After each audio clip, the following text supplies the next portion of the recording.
பிதாசுதன் பரிசுத்தாவின் பெயராலே ஆமேன். மரியே வாழ்க. இன்றைய வார்த்தை, என்னை தயக்கமின்றி ஏற்றுக்கொள்வோர் பேறு பெற்றோர். Blessed is anyone who does not stumble on account of me.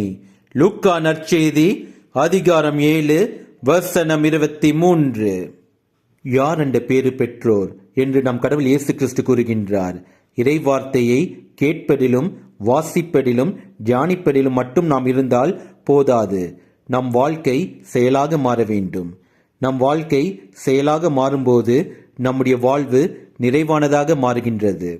அந்த நிறைவான வாழ்வை இந்த உலகத்தாரால் ஏற்றுக்கொள்ள முடிவதில்லை. அதனால் நம் கடவுள் இயேசு கிறிஸ்துவுக்கு ஏற்றவாறு வாழும் பொழுது வீட்டிலும் பள்ளியிலும் பணி செய்யும் இடத்திலும் நேர்மையாக நடக்கும் நமக்கு எதிர்ப்புகள் நிறைய உருவாகும்.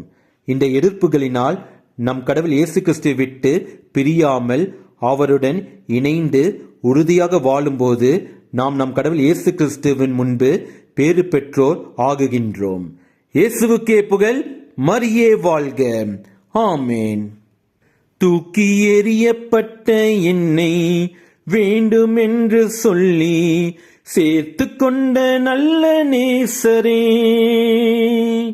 தூக்கி எறியப்பட்ட என்னை வேண்டும் என்று சொல்லி சேர்த்து கொண்ட நல்ல நேசரே, அழகான கண்கள் என்னை கண்டதாலே முடிந்ததென்று நினைத்த நான் உயிர் வாழ்கின்றேன்.